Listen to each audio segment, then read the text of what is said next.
అయితే చాలా సందర్భాన్ని బట్టి జ్ఞాపకం చేసుకుంటే దావీదు భక్తుని యొక్క జీవితం అంతా కూడా ఇక్కడ ఉన్న మీ అందరికి కూడా చాలా వరకు తెలిసిందే. ఈ కీర్తనలో ముఖ్యంగా చెప్పేది ఏంటంటే ఈ సృష్టి యావత్తు మీద దేవునికి ఉన్నటువంటి అధికారం, మనుషుని పట్ల దేవునికి ఉన్నటువంటి ఒక ప్రణాళికను జ్ఞాపకం చేస్తూ చెబుతున్నాడు. అందుకే ప్రభువా చివరి వచనాలు అంటూ ఉంటాడు, నువ్వు నన్ను పరిశీలించి తెలుసుకొని ఆయన నీకు ఆయాసకరమైన నీవేమని ఉంటే నాలోంచి తీసే ప్రభు అన్నట్టుగా మాట్లాడుతూ ఉంటాడు ఆయన. దేవునికి స్తోత్రం కలుగును గాక. వాస్తవానికి జ్ఞాపకం చేసుకుంటే భక్తుడైనటువంటి దావీదును గూర్చిన విషయాలందరూ మనకు తెలిసినవే. ఆయన దేవుని వాక్యంలో మనం ఆయన చరిత్రలో చూడండి, తన తండ్రి యొక్క గొర్రెలు మేపుతున్న సందర్భాలలో గట్ట జ్ఞాపకం చేసుకుంటే దావీదు ఆ గొర్రెల మందలను కాస్తున్నప్పుడు ఎలుగుబంటి లాంటివో సింహం లాంటివో ఆ మందల మీద పడిన సందర్భాల్లో ఆయన ఏం చేశాడంటే ఇంచుమించుగా వాటిని ఆ క్రూర మృగాలను సైతం ఆయన ఏం చేశాడంటే చంపినట్టుగా కదండి. దేవునికి స్తోత్రం. ఎలుగుబంటిని కానీ సింహాన్ని కానీ చంపేసినట్టుగా చివరకు గాతువాడైన గొలియాతు లాంటి గొప్ప వీరులను సహితం కూడా యుద్ధము యెహోవాదే అన్నట్టుగా చంపేసిన సందర్భాలు. దేవునికి స్తోత్రం. ఇవన్నీ ఎలా సాధ్యపడ్డాయి దావీదుకని అని మనం ఒకసారి ఆయన జీవిత చరిత్రను జ్ఞాపకం చేసుకుంటే 150 కీర్తనలు ఇంచుమించుగా సగము కంటే ఎక్కువగా కీర్తనలను రచించిన దేవుని దాసునిగా పిలువబడ్డాడు ఆయన. దేవునికి స్తోత్రం. అంటే దావీదు మాట్లాడింది ఏంటయ్యా, దావీదు లేచిన దగ్గర నుంచి పండుకునే సమయం వరకు ఎక్కువగా చేసింది ఏంటి తన జీవిత కాలంలో అంటే ప్రతి సందర్భాల్లో కూడా దేవునిని పాడుతూ స్తుతిస్తూ ఆయన నామాన్ని మాత్రమే గణపరిచారు. దేవునికి స్తోత్రం. హల్లెలూయా, హల్లెలూయా, హల్లెలూయా. కనుక ఆయన ఏం చేశాడయ్యా అంటే ప్రతి సందర్భంలో చూడండి, దేవుని మందిరాన్ని నిర్మించిన సందర్భంలో సేవకుల బృందాలను దేవుని మందిరానికి సంబంధించినటువంటి పరిస్థితులలో దేవుని మందిరం ఎదుట, దేవుని మందసం ఎదుట పాటలు పాడటానికి బృందాలను ఏర్పాటు చేసిన పరిస్థితులు కనబడుతూ ఉంటాయి. అంటే ఎక్కువగా దావీదు జీవితం దేనికి ఎక్కువగా ప్రాముఖ్యతను దేవుని పట్ల కలగజేసుకున్నాడంటే తన జీవితంలో దేవుని నామాన్ని స్తుతిస్తూ ఆరాధించడానికి మాత్రం. దేవునికి స్తోత్రం. అందును బట్టే ఇందాక మనం జ్ఞాపకం చేసుకుని ఎలుగుబంటునో దాని తర్వాత కాలంలో వచ్చినట్టు సింహాన్నో చివరకు నెల రోజుల పాటు యుద్ధం ఆగిపోయి అరే బాబు ఎవడు మేము యుద్ధంకి వెళ్ళమంటే నేను వెళ్తాను బాబుని పరిగెత్తుకుని వెళ్ళినాడు. కారణం ఏంటో తెలుసా, ఆయన దేవుని శక్తి ఏంటో దావీదుకు తెలుసు. ఏ రూపంలో తెలుసుకున్నాడో తెలుసా అని జ్ఞాపకం చేసుకుంటే దేవుణ్ణి నిత్యము కూడా కీర్తిస్తూ ఆరాధించిన వ్యక్తి. దేవునికి స్తోత్రం. కనుక మన జీవితాల్లో మనందరి జీవితాల్లో మనము కూడా ఎక్కువగా దేవుని నామాన్ని స్తుతిస్తూ ఆరాధిస్తూ ఉండగలిగితే మనము కూడా దావీదు వలె ఆయన చూడండి ఇంచుమించుగా 150 కీర్తనల్లో ఎక్కువగా దేవుని నామాన్ని పాడినటువంటి సందర్భాలే కనబడుతున్నాయి. అందుకే చూడండి అంటున్నాడు, యెహోవా నీవు నన్ను పరిశోధించి తెలుసుకొని ఉన్నావు, నేను కూర్చునుట నేను లేచుట నీకు తెలియను. దేవునికి స్తోత్రం. నాకు తలంపు పుట్టక మునుపే నీవు నా మనస్సును గ్రహించుచున్నావు, నా నడకను నా పడకను నీవు పరిశీలించి ఉన్నావు. దేవునికి స్తోత్రము. నా చర్యలన్నిటిని నీవు బావుగా తెలుసుకొని ఉన్నావు. హల్లెలూయా. మనం చాలా సందర్భాలు అనుకుంటాం దేవుడు కొన్ని సందర్భాల్లో మనం చూస్తూ ఉంటారేమో ఆయన, లేకపోతే మనం ప్రార్థన చేసినప్పుడు దేవుడు మనల్ని జ్ఞాపకం చేసుకుంటూ ఉంటారేమో అన్నట్టుగా మనం అనుకుంటూ ఉంటాం. అప్పుడప్పుడు కొన్ని సందర్భాల్లో కొన్ని మనకి ఇష్టమైన పని పాటలు చేస్తున్నప్పుడు దేవుడు మనం చూడడేమోలే. హల్లెలూయా. మనకు నచ్చినవి కొంచెం వాక్యంలోంచి బయటకు తొలగిపోయే పరిస్థితులు లాంటివి, వాక్యానికి కొంచెం భిన్నమైనవి ఏవైనా మనకు ఎదురైనప్పుడు మనం అనుకుంటూ ఉంటాం అప్పుడప్పుడు అబ్బా పెద్ద ఇలాంటప్పుడు దేవుడు మనం చూడలేండి అనుకుంటాం. దేవునికి స్తోత్రం. హల్లెలూయా. కింద వచనాల్లో కూడా మాట్లాడుతున్నాడు చూడండి 7వ వచనం దగ్గర, నీ ఆత్మ నుండి నేను ఎక్కడికి పోవుదును, నీ సన్నిధి నుండి నేను ఎక్కడికి పారిపోవుదును. దేవునికి స్తోత్రం. నేను ఆకాశమునకు ఎక్కి వెళ్ళిపోయినప్పటికీ కూడా నీవు అక్కడ ఉన్నావు, నేను పాతాళమందు పండుకొనినను నీవు అక్కడను ఉన్నావు, నేను వేకువ రెక్కలు కట్టుకుని సముద్ర దిగంతములను నివసించినను అక్కడను నీ కుడి చెయ్యి నన్ను నడిపించెను. దేవునికి స్తోత్రం. హల్లెలూయా. చాలాసార్లు మనం అనుకునే సందర్భాలు ఉంటూ ఉంటాయి. ఇదేంట్రా బాబు ఈ పరిస్థితి, మనల్ని ఎవరు చూడలేదేమో అనుకుంటాం. హల్లెలూయా కదండి. మనల్ని ఎవరు పట్టించుకుంటలేదులే, మనల్ని ఎవరు చూసేవాళ్ళు లేరులే, దేవుడు కూడా కొన్నిసార్లు చూడలేదేమో అన్నట్టుగా మనం మాట్లాడుకుంటూ ఆలోచన చేస్తున్న పరిస్థితులు వస్తూ ఉంటాయి. కానీ వాక్యంలో మాట్లాడుతున్న సందర్భం ఏంటో తెలుసా, మనం ఒకవేళ దేవునికి దూరంగా పారిపోదాం అనుకున్నా, హల్లెలూయా, ఆకాశమునకు ఎక్కిపోయినా బూది గింతాలకు వెళ్ళిపోయినా ఇంకా పోన్లే ఈ 2 దిక్కులు చూసాడు 3 దిక్కు సముద్రం, ప్రపంచంలో 3 భాగాలు ఎక్కువ సముద్రంలో దాక్కుందామని వెళ్ళిపోయినా అక్కడ కూడా దేవుని యొక్క కుడి చెయ్యే మనలను, అంటే ఆయనకు మరుగైనది ఏది కూడా మన జీవితాల్లో ఏది కూడా లేదండి. దేవునికి స్తోత్రం. ఈ సృష్టి యావత్తును ఆయన నోటి వాక్కు చేత కలగజేసిన దేవుడు గనక ఆ సృష్టిలో కూడా మరుగైనది ఏది కూడా ఆయనకు లేదు. దేవునికి స్తోత్రం. కనుక మనం ఏం చేయాలయ్యా అంటే దేవునికి మరుగైనది ఏది కూడా మన జీవితాల్లో కానివ్వండి, మనం సంచరిస్తున్న ప్రదేశాల్లో కానివ్వండి, దేవునికి మరుగైనది ఏది కూడా లేదు. దేవునికి స్తోత్రం. కనుకనే లాస్ట్ వచనంలో అంటున్నాడు, ప్రభువా నువ్వు నన్ను పరిశోధించాయా, ఇంకా నీకు ఏదైనా నా జీవితంలో ఆయాసకరమైనటువంటి పరిస్థితి ఏదైనా ఉంటే దాన్ని తీసివేయను ఆయన అన్నట్టుగా మాట్లాడుతున్నారు ఆయన. హల్లెలూయా. ఈ పగటికాలమందు కీర్తన చదివిన మనందరి జీవితాల్లో జ్ఞాపకం చేసుకుంటే మన జీవితాల్లో దేవునికి మరుగైనది ఏది కూడా లేదు. దేవునికి స్తోత్రం. నువ్వు మందిరంలో కూర్చున్నా, నీ ఇంటి దగ్గర కూర్చున్నా, లేక పలు సందర్భాల్లో నీ ఉద్యోగాల రీత్యా, నీ పనిపాట్ల రీత్యా ఆయా ప్రాంతాల్లో సంచరించినా, నువ్వు సంఘం మధ్య వసించినా, సంఘస్థులకు వెలుపట వసించినా, దేవునికి స్తోత్రం, దేవునికి మరుగైనది ఏది కూడా లేదు. కనుక మనం మరింత దేవుని యందు శ్రద్ధ గల వారమై, మరింత దేవుని యందు భయభక్తులు కలిగిన వారమై ఆయన సన్నిధిలో జీవించాల్సినటువంటి బాధ్యత దేవుని పిల్లలుగా మన మీద ఉంది.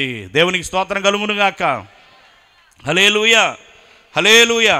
చూడండి తర్వాత 12వ వచనం దగ్గర నుంచి, చీకటి అయినను దేవా నీకు చీకటి కాకపోవును, రాత్రి పగలవలే నీకు వెలుగుగా ఉన్నది. దేవునికి స్తోత్రం. చీకటియు వెలుగును నీకు ఒకే రీతిగా. దేవుని యొక్క ప్రభావం ఎంత గొప్పదో చూడండి. చీకటి పగలు మనకు చూడండి వ్యత్యాసం ఉంది కదండి. మనం కూడా చాలా సందర్భాల్లో ఏదైనా ఆలోచన, ఏదైనా దర్శనం వచ్చినా కొంచెం మంచిగా వచ్చిందనుకోండి, మంచి దర్శనం వచ్చిందని చెప్పుకుంటాం. ఏదైనా చీకటిగానో ఏదో కీడుగా ఏదైనా దర్శనం వచ్చిందనుకోండి, కళ వచ్చిందనుకోండి, దాన్ని బట్టి మనం అమ్మో అన్నట్టుగా కొంచెం తొందరపడతా ఉంటాం. దేవునికి స్తోత్రం. అంటే మనకు చీకటికి పగటికి వ్యత్యాసం మనకు తెలుస్తూ ఉంది. కనీసం చిన్న కళ వచ్చినా దానికి సంబంధించి కొంచెం ఆ చీకటిని బట్టి, చీకటి లాంటి కళలను బట్టి కూడా మనం ఆయా సందర్భాల్లో ఇబ్బందులు పడుతూ ఉంటాం. కానీ దేవుని దృష్టికి చీకటి పగలు ఎలా ఉందటండి? ఒకే రీతిగా ఉంది. దేవునికి స్తోత్రం. అంటే దేవుని శక్తి గొప్పది. ఆయన సృష్టికర్త అయిన దేవుడు కనుక ఆయనకు సమస్తమును ఒకేలాగా ఉంది. కనుక మన జీవితాల్లో కూడా మనకు శ్రమలు వచ్చినప్పుడు, చీకటి లాంటి పరిస్థితులు వచ్చినప్పుడు మనం దేవుని సన్నిధిని తొలగిపోకూడదండి. హల్లెలూయా, దేవునికి స్తోత్రం. మనకు కూడా ఆ చీకటి లాంటి సందర్భాలు మన జీవితాల్లో ఏలుబడి చేస్తూ ఉంటాయి ఒక సందర్భాల్లో. అటువంటప్పుడు కూడా మనము కూడా జడిసిపోకుండా ఆ వెలుగు ఉన్నప్పుడు ఎలాగ ఉన్నామో, సంతోషం ఉన్నప్పుడు ఎలాగ ఉన్నామో, దేవునికి స్తోత్రం. చూడండి, పగటి సమయంలో ఎలాగైతే సంచరించామో చీకటి లాంటి సందర్భాలు మన ఆత్మీయ జీవితాల్లో ఎదురైనప్పుడు కూడా అదే రీతిగా దేవుని నామాన్ని కనపరచాలి. దేవునికి స్తోత్రం. అదే రీతిగా దేవుని స్తుతించాలి. చూడండి, దావీదును ఇంచుమించుగా ఆ సౌలు, తన మామ అయినటువంటి సౌలు 21 సార్లు రాజ్యాన్ని విడిచిపెట్టి అరణ్యంలో పారిపోయినటువంటి దావీదును తన అల్లుడే చెప్పాలంటే సౌలుకు అలాంటి పరిస్థితుల్లో చంపేద్దామని ప్రయత్నాలు చేసిన పరిస్థితుల్లో కూడా ఆ రీతిలో కూడా ఏమని మాట్లాడుతున్నాడండి దావీదు. దేవునికి స్తోత్రం. అలా ఆయన జీవితంలో జ్ఞాపకం చేసుకుంటే ఆయన అనుభవాలు బట్టి విషయాలను మాట్లాడుతున్నాడు. అబ్షాలోము తన కుమారుడు కూడా అతను చంపేద్దామని ప్రయత్నించిన సందర్భంలో కూడా, దేవా నా దేవుడవు నీవే, వేకువనే నేను నిన్ను వెతకదను. దేవునికి స్తోత్రం. నీ బలమును, నీ ప్రభావమును చూడవలనని నీ మీది ఆశ చేత నా ప్రాణము తృష్ణగొని ఉన్నది. దేవునికి స్తోత్రం. మామంగారు తరిమేసిన, దేవునికి స్తోత్రం, చంపేద్దామనుకున్నా, కుమారులు చంపేద్దామని చూసిన, చీకటి పగల కూడా నా దేవునికి ఒకే రీతిగా ఉందని, ఒకే రీతిగా తన కష్ట సమయంలో, దుఃఖ సమయంలో, సంతోష సమయంలో కూడా దావీదు దేవుని దృష్టిలో ఒకే రీతిగా ప్రార్థనను కొనసాగించాడు, ఒకే రీతిగా దేవుని ఆరాధించాడు, ఒకే రీతిగా దేవుని పట్ల భయభక్తులు కలిగి ఉన్నాడు. అందుకని దావీదుని గురించి దేవుడు చెప్పిన మంచి మాట ఏంటో తెలుసా? అతడు నా హృదయానుసారుడు. దేవునికి స్తోత్రం. యెహోవాకు ప్రియుడు. దేవునికి స్తోత్రం కలుగునుగాక. హల్లెలూయా. దేవునికి ప్రియునిగా పిలవబడ్డాడు, దేవునికి ఇష్టమైన వ్యక్తిగా మార్చబడ్డాడు. దేవునికి స్తోత్రం. కనుక తన జీవితంలో ఆపదలు వచ్చినా, సంతోషం వచ్చినా, ప్రభువా నీవు గొప్ప దేవుడు ప్రభు అని ఆయన నమ్ముకున్నటువంటి ప్రభు యేసుక్రీస్తు ప్రభుల వారిని అతను ఆరాధించిన సందర్భాన్ని బట్టి దావీదు ఎక్కువగా కీర్తిస్తూ దేవుని నామాన్ని గణపరిచిన పరిస్థితులను బట్టి దేవుడు ఆయన అంతగానో హెచ్చించారు. దేవునికి స్తోత్రం. హల్లెలూయా. తర్వాత చూడండి 16వ వచనం దగ్గర, నేను పిండమనయుండగా నీ కన్నులు నన్ను చూచెను, నియమింపబడిన దినములలో ఒకటైన కాకమునుపే నా దినములన్నీ నీ గ్రంథములో లిఖితములాయను. దేవునికి స్తోత్రం.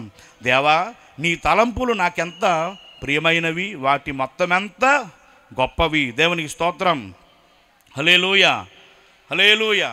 14వ వచనంలో కూడా అంటూ ఉంటాడు, అయ్యా నీవు నన్ను కలగజేసిన విధము చూడగా నాకు భయమును ఆశ్చర్యమును నాకు పుట్టుచున్నది.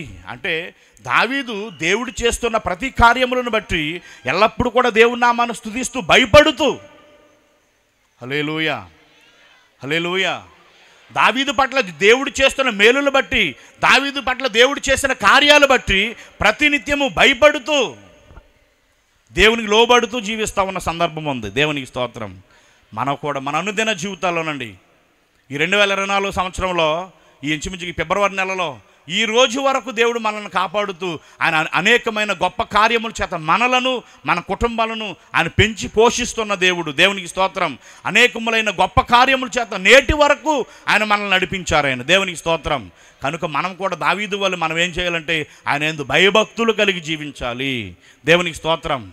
దేవుని పట్ల భయభక్తులు కలిగి జీవించినట్లయితే ఖచ్చితంగా దేవుని సన్నిధిలో మనం మన జీవితాలు ముందుకు కొనసాగించుకోగలుగుతాం. తర్వాత చివరిగా చూడండి, చివరి మాటలను జ్ఞాపకం చేసుకుంటే 23-24 వచనాల్లో, దేవా నన్ను పరిశోధించిన హృదయమును తెలుసుకొనుము, నన్ను పరీక్షించిన ఆలోచనలను తెలుసుకొనుము, నీకు ఆయాసకరమైనటువంటి మార్గము నా యందున్నదేమో చూడుము, నిత్య మార్గమున నన్ను నడిపించు. దేవునికి స్తోత్రం.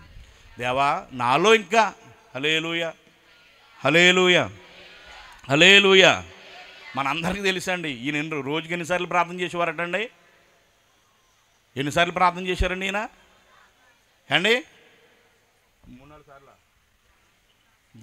ఒక రోజుకి ఇంచుమించుగా 7 సార్లు దేవుని జ్ఞాపకం చేసుకునేవాడట ఈయన. దేవునికి స్తోత్రం. దావీదు యొక్క జీవితంలో మనం జ్ఞాపకం చేసుకుంటే ఆయన చేసిన ప్రార్థన ఏంటనుకున్నారు? ఇంతకీ ఆయన బాల్య వయసు నుంచి ఆ రోజు వరకు దేవుడు ఎన్ని మేలులు అయితే చేశారో ప్రతిరోజు వాటిని జ్ఞాపకం చేసుకుంటూ ప్రార్థన చేసేవాడట ఈయన. దేవునికి స్తోత్రం కలుగును గాక. హల్లెలూయా హల్లెలూయా.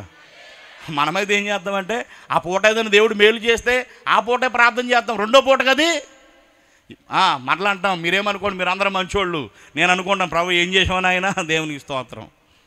కానీ ఈయన అంటాడు కదా, ఆయన బాల్య వయసు దగ్గర నుంచి ఏ రోజైతే ప్రార్థిస్తూ ఉన్నాడో ఆ రోజు వరకు దేవుడు ఆయన పట్ల చేసిన ప్రతి మేలును జ్ఞాపకం చేసుకుంటూ దేవుని స్తుతిస్తూ ఆరాధిస్తూ పాటలు పాడుతూ దేవుని గణపరుస్తున్నటువంటి ఈయనే ఏమంటున్నాడు? ప్రవ్వా నా యందు ఇంకా నీకేమైనా ఆయాసకరమైనది ఏదైనా ఉంటే తీసేయి ప్రవ్వా. దేవునికి స్తోత్రం కలుగును గాక. ఎంత మంచి భక్తుడు అండి ఆయన, ఎంత మంచి ప్రార్థన పరుడు. దేవునికి స్తోత్రం. అంత మనం ఏదైనా 4 రోజులు 4 పూటలు ప్రార్థన చేసామనుకోండి, 5వ పూట మంచిగా గట్టిగా ప్రార్థన చేసేప్పటికి దర్శనం కళ వచ్చిందనుకో, ఒక ఆవిడ అందంట, పాస్టర్ గారు అప్పటి వరకు రోజు ప్రైజ్లాడ్డండి అయ్యగారు అనేదంట. ఆ రోజు గుళ్ళోకి వెళ్ళిన తర్వాత ప్రార్థన మందిరానికి వెళ్ళిన తర్వాత అందంట ప్రైజ్లాడ్డండి అందంట. ఇదేంటి పాస్టర్ గారు అక్కగా మార్పు వచ్చింది ఏంటి అనుకున్నాడంట. ఏంటి పెను మార్పు అని చూస్తే 5 రోజులు వరుసగా ప్రార్థన చేసిందంట. 6వ పూట దర్శనం వచ్చిందంట. ఏదో మామిడికాయలు కొబ్బరికాయలు ఏ కాయలు వచ్చినాయి అంట. దేవునికి స్తోత్రం. ఇంతకీ కాయల కోసం దర్శనం వచ్చిందని ప్రైజ్లాడ్ చెప్పే పాస్టర్ గారికి ప్రైజ్లాడ్ చెప్పే విషయంలో కూడా మార్పు వచ్చేసేసింది. దేవునికి స్తోత్రం. ఏంటంటే 4 పూటలు ప్రార్థన చేసి 5వ పూట ప్రార్థన దగ్గరికి వెళ్ళేపాటికి అయ్యగారికి ప్రైజ్లాడ్ చెప్పే విషయంలోనే మార్పు వచ్చిందంట. ఏంటి పరిస్థితి అంటే, అక్కకి ఏంటి పరిస్థితి జ్ఞాపకం చేసుకోమన్నారంట పాస్టర్ గారు. ఏంటంటే ఏదో మామిడికాయల కోసం ఏదో కాయలు రక్కాసేసినట్టు గుర్తొచ్చిందంట. దేవునికి స్తోత్రం. ఇంతకీ పగులు మాపలు కూడా వేసకాలం కదా, మామిడికాయలతో పచ్చడట్టుకుందాం అనుకుందంట. ఆ ధ్యానంతోనే పడుకుందంట పెద్దక్క. దేవునికి స్తోత్రం కలుగును గాక. అదే రాత్రి గుర్తొచ్చేపాటికి నాకేదో దేవుడు నన్ను బలమైన దర్శనం నింపాడని ప్రైజ్లాడండి అందంట. దేవునికి స్తోత్రం కలుగును గాక. కానీ దావీదు ఎప్పుడు కూడా చక్రవర్తి అండి, రాజు కాదు. ఆయా చుట్టుపక్కల ప్రదేశస్తులందరూ కూడా, దేశస్తులందరూ కూడా దావీదా మహాప్రభు మీరు మా మీద యుద్ధము చెయ్యొద్దు, ఇదిగో ప్రతి సంవత్సరం నీకు చెల్లించాల్సిన కప్పాన్ని చెల్లిస్తాం, మీరు మా దేశం మీదకి వచ్చి మా మీద యుద్ధం చేయొద్దని లోబడినటువంటి కొన్ని దేశాలు దావీదు ఇశ్రాయేలు ప్రజలను పరిపాలించిన 40 సంవత్సరాల్లో ఆయన జీవితంలో జరిగాయి. దేవునికి స్తోత్రం. ఏ పరిస్థితిని కూడా బట్టి కూడా ఎప్పుడు అతిశయించలేదు. ఎవరిని బట్టి అతిశయించాడంటే, నేను నమ్మిన దేవుడు సమస్త సృష్టికి ఆధారభూతుడని. దేవునికి స్తోత్రం. హల్లెలూయా. కనుక మన జీవితాల్లో ఒకవేళ మనం ప్రార్థన చేస్తూ మన ఈ భక్తి ఈ పయనములో కొనసాగుతున్న మన జీవితాల్లో ఏవైనా కొన్ని సందర్భాల్లో మన జీవితాల్లో ఏవైనా ఆయా సందర్భాలు బట్టి పరిస్థితులు బట్టి దేవునికి ఆయాసకరమైన ఏవైనా చేస్తూ ఉంటే మనము కూడా ఒప్పుకొని విడిచిపెట్టాలి. అలా ఒప్పుకొని విడిచిపెట్టగలిగినట్లయితే దావీదు భక్తుని వల్ల మనం కూడా దేవునికి ప్రియమైన వారుగా ఉంటాం కనుక అటు రీతిగా దేవుని స్తుతిస్తూ ముందుకు సాగుదాం. అటు విధమైన కృప దేవుడు మనకి నడిపించును గాక.